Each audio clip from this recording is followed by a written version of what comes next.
Mr. Bennell, don't change the subject. If you don't know what you're talking about, at least have the humility. You talk about chapter 6. You don't know chapter 6. How close has 242 gotten to the Palestinians' peace? From tweet 5. You have no idea what you're talking about. It's just so embarrassing. At least have some humility.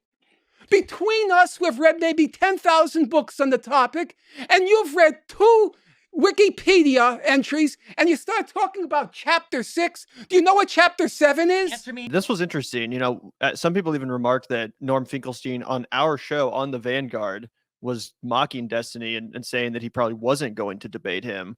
But I guess he did eventually agree after the debate was set up by Lex Fridman. And then he was invited, you know, not just to debate Destiny, but to debate Destiny alongside this other like Israeli historian. But yeah, do you want to? He's obviously smarter than Destiny when it comes to, far better educated, to be polite and probably more specific. But yeah, Destiny just doesn't come off being very well educated on this issue at all. For somebody who prides himself on being like a research debate bro, he really comes off looking terrible. He comes off looking terrible, like a soulless ghoul, which is, I mean, par for the course if you've heard any of his other commentary on the, conflict, destruction of Gaza. But anyway, we can let it play whenever you're ready to get. Yeah, these are the clips going around. Just to be fair, I have not seen the full 5-hour debate. So if you guys want to accuse us of, cherry picking the best moments, we are cherry picking. We are absolutely. This is we're here to reflect on the discourse. The nobody else is watching the full 5 hours either. You do a 5-hour piece of content, like people are watching 10, 15 minutes of that collectively after some poor bastard was like, you know what, for the cause, I'm going to go out and I'm going to clip this and put it on Twitter. And for those, about to clip, we salute you. I'm sure they attack, and if the Hamas is hiding behind civilians every time they target a kid, I'm sure they believe it's Hamas. When they killed the 4 kids they believe. Yeah, I know they believe it, even though they were diminutive size. Even though they were diminutive angle, you don't see the size. No, they saw it. Let's leave it aside. Oh, I know what he's quoting. You've lied about this particular instance in the past. Those kids weren't just on the beaches, as Office stated in articles. Those kids were literally coming out of a previously identified Hamas compound that they have operated from. They literally Mr. Borelli, with all due respect. Did you hear they said Mr. Borelli? It's Stephen Bonnell is who he's talking to. He just doesn't give a fuck. He's like, listen here, Mr. Borelli. I gotta hear that again. They literally Mr. Borelli, with all due respect, you're such a fantastic moron. It's terrifying. That wharf was filled with journalists. There were tens, scores of journalists. That was an old fisherman's shack. What are you talking about? It's so painful. It's so painful to listen to this idiocy. And to be clear, on the other side, you're implying that I'm sure. I love how they cut it right there after Norm mic drop. He literally does the mic drop motion to it. It's so painful to listen to it. And it's crazy too, because there is so much propaganda for you to just find that'll be like, oh yeah, I'm sure wherever they commit a casualty that you could find an article from the Israeli government that says, oh, it was actually a Hamas outpost, and he was like, it was an old fisherman's shack, bro, and he killed all the people there, the children, and you're like, wow, blah, blah, blah. But this next clip that we're about to show is probably the most incriminating, just the most absolute. Yeah, this is the one I was talking about. There's no coming back from this, and basically a lot of people have been saying there's no point in actually engaging with this to try and debunk it. It's just exposing that like this is the deranged, impenetrable view of the most ardent, heavily propagandized Zionists. And I also want to illustrate that Destiny is just a chud from Omaha. Okay, so it doesn't matter what your upbringing is. You can be indoctrinated with any radical belief system, and that's exactly what this is. That's why you see people like, Mike Pompeo, who are rabid, pro-Zionist. They're from, a place like Kansas. You know what I mean? It's not at all correlated to a commitment to the Jewish faith at all. Trust me. Destiny is not like a devoutly religious person in any capacity. Yeah. If you watch his content, that's absolutely clear. So it's just again underlies the lie that to critique Zionism is to critique Judaism, because you will see somebody just viciously defend it who's completely without religion, like a secular person. Yeah. Totally. That's a great point.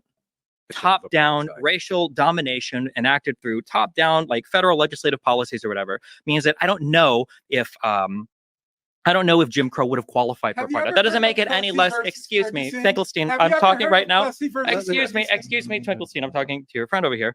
I don't know if it would have qualified as the crime of apartheid. Just like if Israel were to literally nuke the Gaza Strip and kill 2 million people, I don't know if that would qualify for the crime of genocide. In your eyes, probably.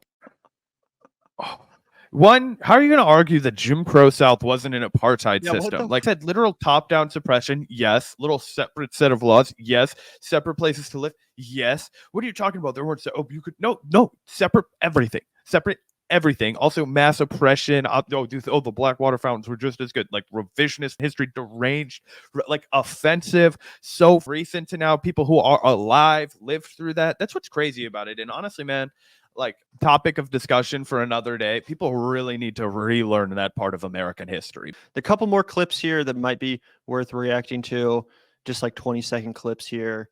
This one's pretty funny. I love the way that Norm says Wikipedia every time. Essentially, yes. I'm just saying that essentially, yes, in terms of how international law defines it, not how Amnesty International defines it, but Amnesty International describes times of human shielding, but they don't actually apply the correct international legal standard. Know what's the correct I know absolutely. Law. You no, haven't but Norm, I absolutely. You do, haven't Norm. the clue. I absolutely. I think, but I'm just saying. I'm just saying. Believe it or not.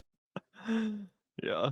There you go. The other guy is like, see, I'm not sure who the gentleman is sitting next to Norm Finkelstein, but he's like looking over like every time that Norm gets like really angry, he's like, bro, you're not going to be able to reach this guy. Like, it's just like, and I get it, but it's like, I also admire the fact that Norm Finkelstein, he'll still go out there, he'll sit across from him, he'll scream at him, he'll be like, look, dude, people have to know that you're a crazy person, that people have to know that your views that you're holding are just with it, like just completely outside the realm of what's acceptable. But here is the real kicker, guys.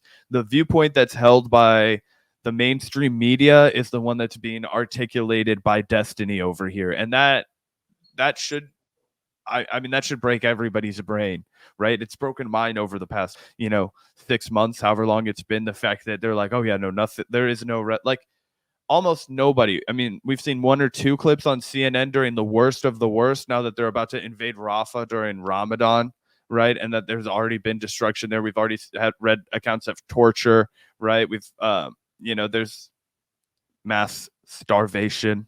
Okay. Even the United Arab Emirates are saying, hey, if you don't let aid into Gaza, like it's going to be a problem. The UAE. Okay. Next to, you know what I mean? Like there's not anyone really else to draw the line and further humiliate the United States by doing absolutely nothing. Yep. Let's take a look here, guys. Special intent. Did you read the case? Yeah. It is a highly special intent. I'm going to ask you again. Yes. Please stop displaying your imbecility. Okay, I'm sorry if you think the declaration of the judge is imbecile. Don't put on public display that you're a moron. At least have the self-possession to shut up. Did I read the case? Special intent? Oh God, so good. Inject it into my. I gotta watch the rest of this debate, guys, because I do want to pull some longer exchanges. These are all really short. Yeah. So maybe we'll revisit this after I try and wade through more of it, because I imagine there are some really good like actual substantive exchanges, and Twitter being Twitter, it's just like the dog pile, like the tables, ladders, and chairs pile drivers kind of a deal. Yeah. I think we got one more here that might be worth reacting to. Mr. Bennell, don't change the subject. If you don't know what you're talking about, at least have the humility. You talk about chapter 6. You don't know chapter 6. How close has 242 gotten to the Palestinian peace? From tweet 5. You have no idea what you're talking about. It's just so embarrassing. At least have some humility.